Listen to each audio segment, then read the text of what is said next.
What I'm going to do right now, as we did last week, is we're going to do a quick review of the material that was that you handed in last week. As I indicated before, the key for this course is doing the material, is actually trying the material. The first time you're going to try it, there's going to be mistakes, and you want to learn from those mistakes.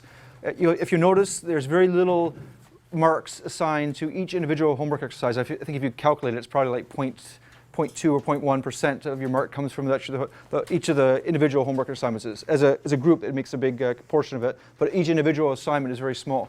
So the key is to learn from what you did in those individual homework assignments and improve upon it for where the big marks are. And where the big marks are is for the final exam and the midterm. Okay, so again, if you have any questions, especially for the sketch stuff, come and see me at the break, and then we can go through it. What I'll do is right now is here's the answer to the sketch. I'm just going to go over some general trends that I saw, but if you have any specific questions or anything at the break, just come and grab me, and I'd be more than happy to give you some information. So this question here, as I said, the front view and the top view were relatively, most people got those. It's this view in here that causes the problems. Okay, that was the challenge. If you want to take a look at it at the break, I've got it up here again, so you can take a look at it at the break. The common things, rulers. You don't have to use a ruler, but make sure you keep your lines neat and keep them dark. Okay, so if I see a line like this, and I'm not really sure where that line is, that's not good. Then I recommend using a ruler. What you want to do is you want a nice, solid, straight line. Okay, so dark and thick. Okay, especially for your visible lines. With this view, if you remember the isometric view that you had, remember if you're looking at the isometric view, the view that's over here that's going to be your front view. The view over here is your right view, and the view on top, that's your front view, or that's your top view. Okay, so if we give you a isometric view and say go to an orthogonal view, your views have already cemented for you. So this has to be the front view. Okay, based upon the isometric drawing that we gave you. What else? Easy points are in your title block. So make sure your title block is completely filled out. Okay, make sure it's lettered neatly. Make sure you have the title, your college number, the date, and your name. Those are easy points. And on the exam, you're going to get easy marks on the exam and the CAD, and also, or the CAD, the CAD, yes, the midterm and the final exam will be just simple marks by just simply filling in your title block. But it's a necessary bit of information. Thickness of lines. I talked about this last week, but it's a key thing, and it's hard. It's something you have to really practice. So there's two types of lines. We have solid lines, or we have thick lines, and we have thin lines. So the only lines that in this exercise, the only lines that should be thick are what? Or what lines should be thick? The visible lines. Okay, so any of these visible lines should be thick and dark. That's the one you want to be using your 0.9 millimeter pencil. All these other lines, the hidden lines, the center lines, the center marks, they need to be thin and light. Okay, so notice there's two thin and light, dark and thick. Okay, so we're going to be using different pencils, 0.9 millimeter pencil for the thick and dark lines, and 0.5 millimeter pencil for the thin and light lines. Okay. Center line and center marks. Make sure you get them all in there. There were a lot of them in there. Just make sure that you have them. Again, it's simple marks that you can lose. Basically, anytime you're doing a feature that's a negative prism or a negative cylinder or anything with a cylinder, you want to be thinking, okay, where am I going to be putting the center marks and center lines?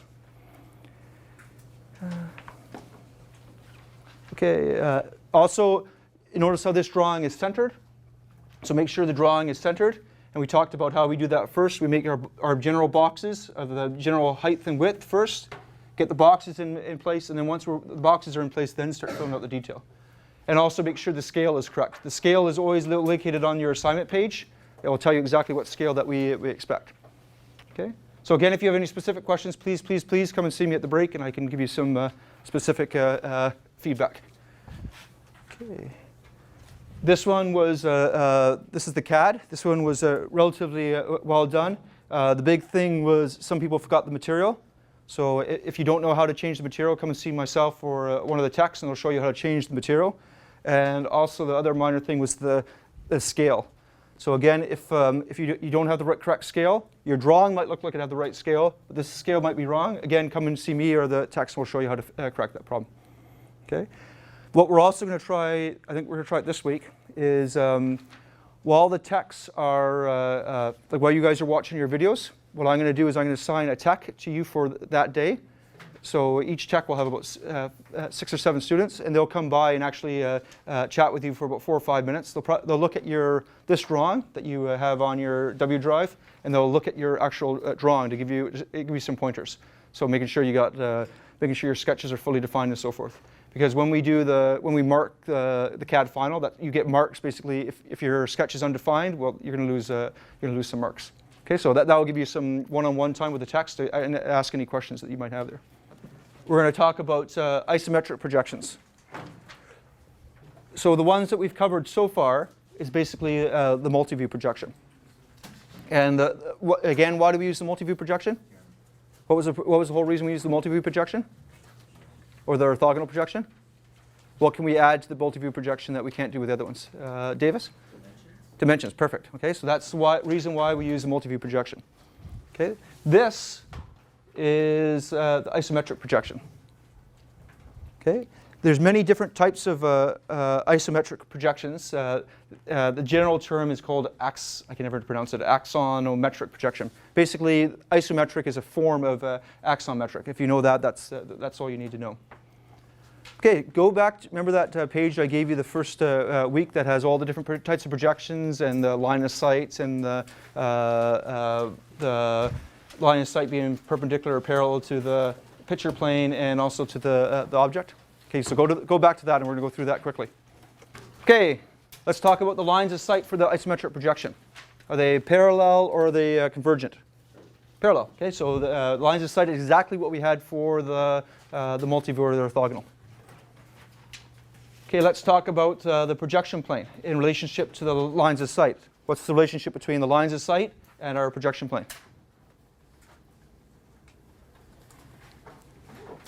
Algebra. So the lines of sight are here. Here's a projection plane. What's the relationship between those two lines, or the plane and the line? Perpendicular. Perfect. Okay, so that's perpendicular, and that's exactly what we had for the multi-view or the orthogonal. So the only thing that could be, so if those two things are exactly the same, what has to change? The only thing that's changed with the isometric is that we've rotated or we've moved the object. Now the lines of sight are not parallel with the object, or not perpendicular to the object. So if you recall, here we had the orthogonal. So you see this face here is perpendicular with the lines of sight. In this case here, this line of sight is no longer perpendicular with any face of this object. And that's what creates our isometric projection. Okay.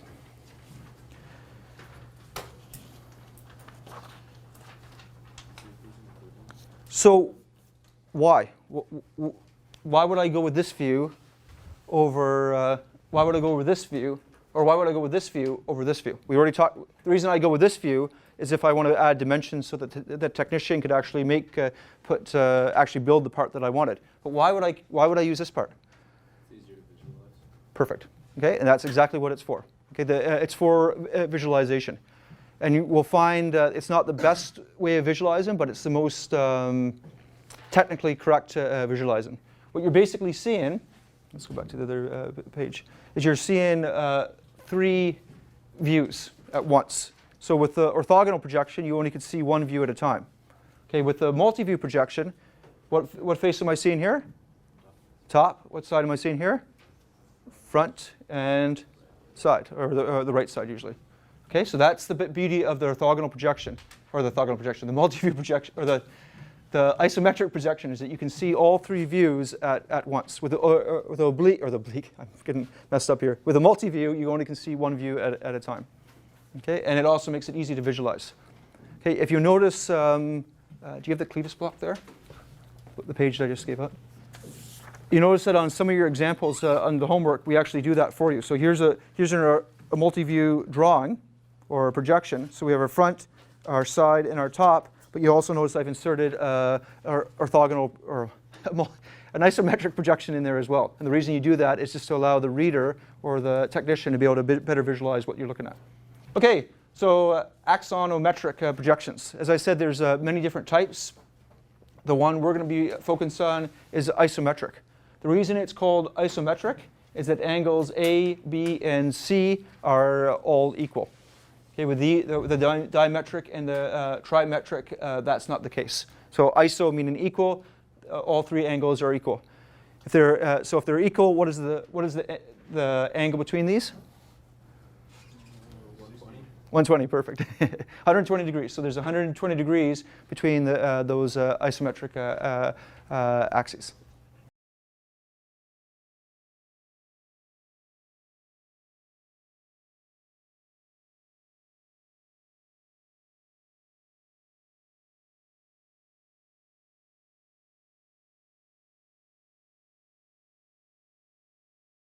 Okay, so what we're going to, as you can see here, there's isometric projections and there are isometric drawings.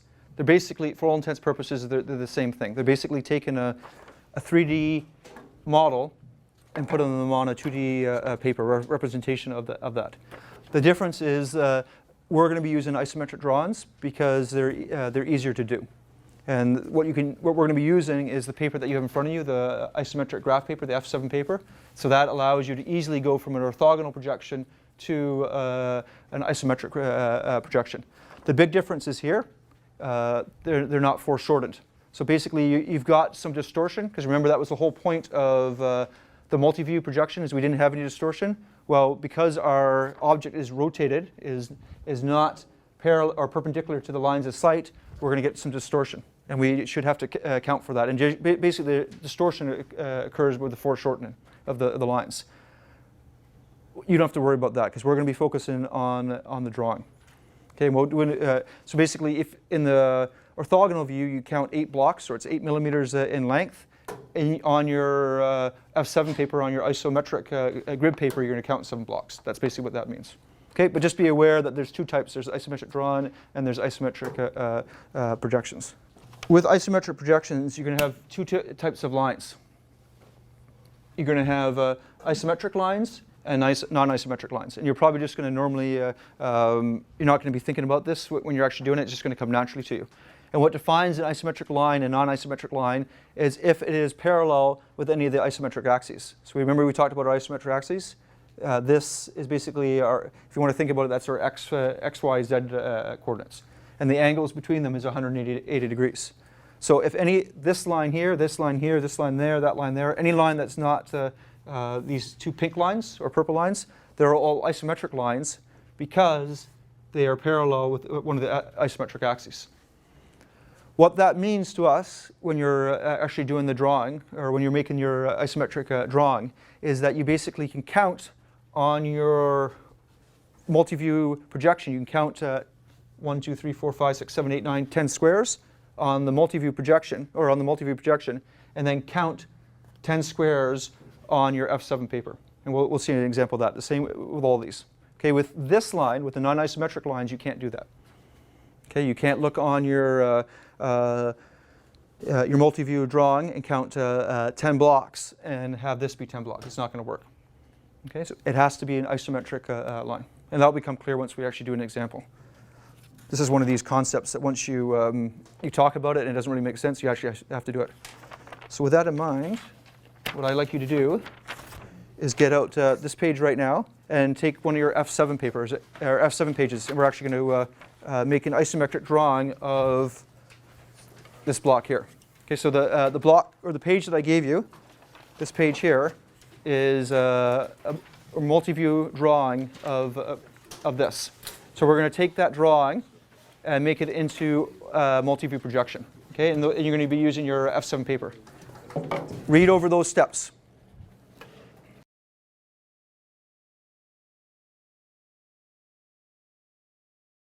Okay, so just like we did with the multi-view projection, there's a very cookie-cutter type way of taking care of these problems.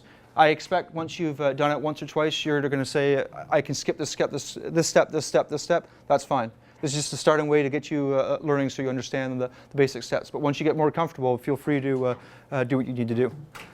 So with isometric drawing, the first, I've broken it down into 3 steps. The first step is you want to draw your isometric axes. So your isometric axes, so find a point on your F7 paper, and you're basically going to draw your axes. Okay, so that's your starting point, basically.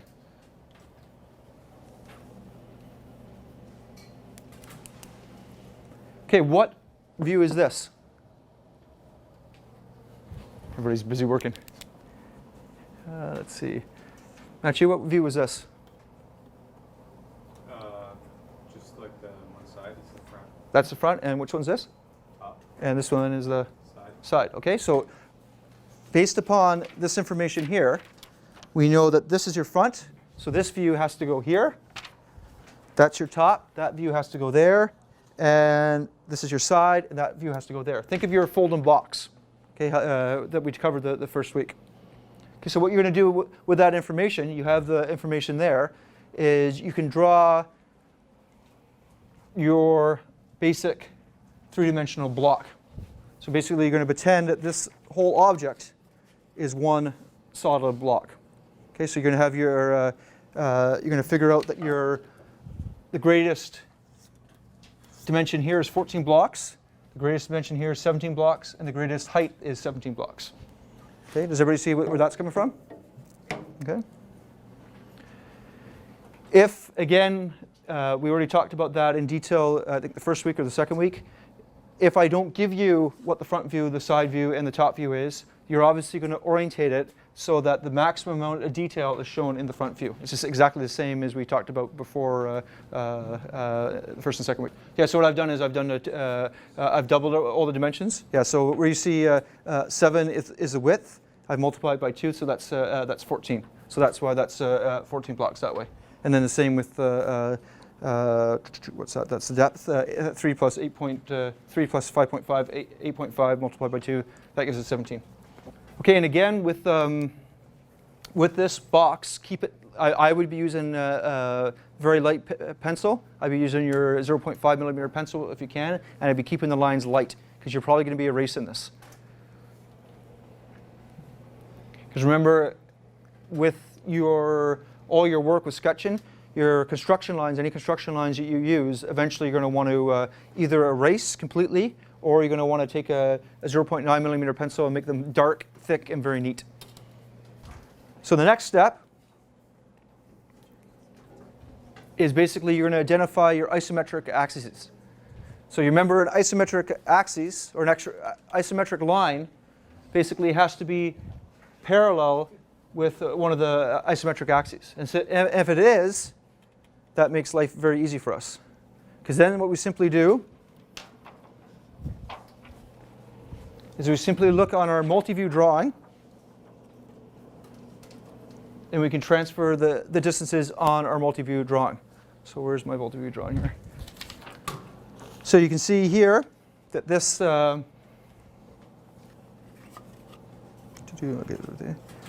this distance here on, did you get the right orientation? This distance here is 4.5. So if I multiply that by 2, that's going to give me 9. And if I count the number of squares here, we should have 9 squares. So I can box this in because it's going to be 9. And I know my thickness is 1, so 1 multiplied by 2. So I can go up 2 squares. So that's why I can put that box there. Basically, I'm taking the information directly from the multi-view projection, and I'm putting it on our F7 paper. But only for the lines that are parallel with the isometric axes. Okay, is everybody clear with that?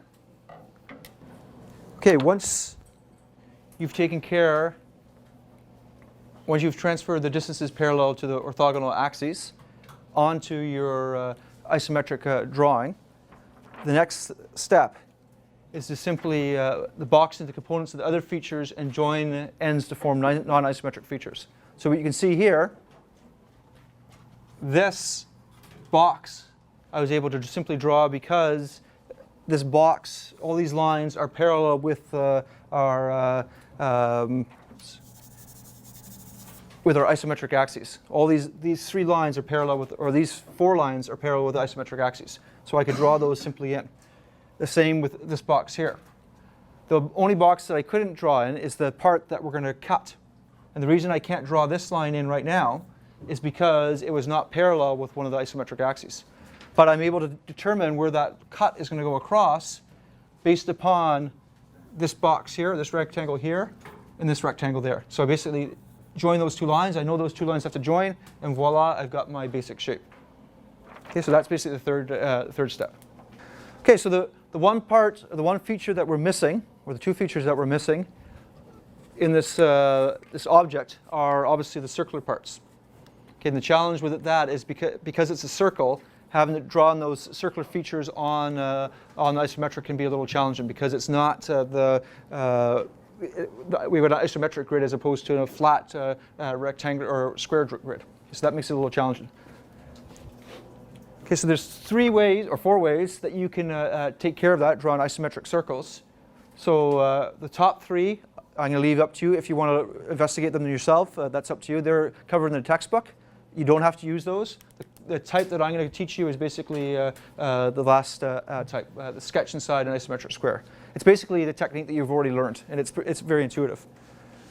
The good news is if we have a box or a cube and it has 3 negative cylinders bored through it, we only have to be able to use this technique once. Or once you're able to do this technique, you can do it for all 3 methods. Okay, because basically all the circular features look similar, and we can use this one technique for all 3 negative cylinders.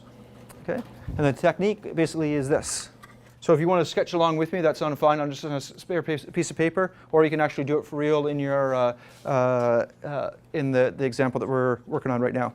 So the first thing you want to do is identify your isometric axes. Okay, what you're simply going to do is you're going to draw a box along your isometric axes. So if the diameter of our box is going to be, or the length of our box is going to be determined by the diameter of the circle. So, okay, so this here, this distance here, is our diameter of the circle that we're trying to draw. And all I've basically done is drawn a square in the isometric grid. And then basically it's the technique that we practiced, I think, 2 weeks ago. Then you basically find the center of your square. That's horrible. Okay, so now I found the center of my square, and then you join. You cut through and go to each corner. Okay, and once you've got that, then you're set. So we know that the circle is going to go through here. It's going to go through here, and through there. And then in order to approximate where it's going to go through these 4 lines, we basically take this line and divide it into 10 parts. We only take 7 parts here, 7 parts here, 7 parts here, and 7 parts there. And then basically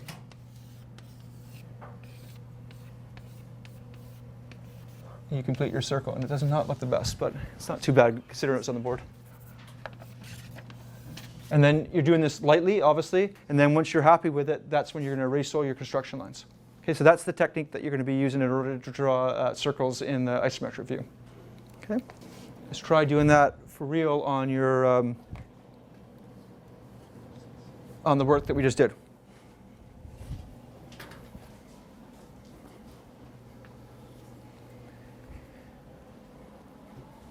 So for this circular feature, it's probably best to do this method here. For the circle, or for the circular part of the feature that's behind it, you can basically take that, what you did in that plane, and just move it 2 blocks in depth, as opposed to going through this whole procedure again, because you know it's going to look like exactly the same. So some of the key things that you want to think about, do not foreshorten. So if you have on your multi-view drawing, if it's 10 blocks across and that line is parallel with one of the isometric axes, then you basically can count 10 blocks on the isometric axes as well. Okay, so do not foreshorten. That's only for when you're dealing with projections, isometric projections. We're doing isometric drawings. Okay, we already talked about this. Transfer distances between isometric and orthogonal axes only.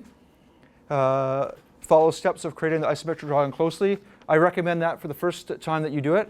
Then once you get a little better and a little more confident in yourself, then you can skip steps as you see fit. This is a big one. There's no hidden lines or center lines on an isometric drawing. Okay, and this is one of these rules that we talked about before. This is technically a rule that you have. It can be broken, but in the vast majority of instances, you never put hidden lines or center lines on a drawing. Okay, quick question for you. If you are uncertain about this point here, so you're doing your homework or you're doing your final exam, and you're wondering, okay, should I put hidden lines or center lines on this drawing? Where's a good source that you can check? Actually, there's two sources I can think of. Textbooks, one. Google. Google would actually be another one, but you're not going to be hopefully you don't have access to the internet during your exam. What's another one? You're in the middle of the exam and you want to know if isometric drawing, you put a hidden line or a center line, should that be on there? Yeah, we always, Frank said the textbook here. Can you think of another resource? In your student package that I gave you, at the very front, there's something that is called a marking guide. Okay, I would strongly recommend, not right now, but over the next couple of days, having a look at that, because a lot of how we mark basically is based upon that marking guide, and it will tell you very clearly what to expect, like what to expect on this drawing, what to expect on this drawing. Okay, and that will be a good lifesaver on the final exam or even the midterm. You'll see in your student package that you'll have an A4 practice sketch. I'm not going to collect this. This is just for you to work on. So basically, you're going to take a multi-view and create isometric drawing in this view here. Again, it's up to you if you want to do it or not. It's basically practice. Okay. Then we have this beast. Again, it's a fairly challenging piece, especially this circular piece, and especially how you represent. Where is it here? That counter bore. Okay. So what I would recommend doing is I'll leave this at the back of the computer lab again. Have a look at this. This will help you visualize what you see here. And then you're going to take this multi-view drawing and make it into isometric drawing. Okay. Again, I can't stress it enough. So if that's my front view, what orientation should I be seeing? Should I be seeing this orientation or that orientation? That one right there. Okay. So that's the orientation that you want to see. Okay, and it's based upon, because that is my front view. Okay, and that's my top and that's my side. Okay, so that's for homework, and make sure you take, you should have one extra piece of F7 isometric paper. That's what you need that for. Okay. In the handout, we actually gave you a sample one, so if you want to do a rough sketch on that, you can do it. And then this is your, that's what you're going to be making today for the CAD portion. Okay. As I mentioned, when you're doing the videos, one of the techs will come by and they'll look at the work that you did from last week and give you some specific feedback on it. Again, listen to what they have to say, because they'll give you a lot of that stuff they're telling you is stuff that will help you do really well on the final CAD exam.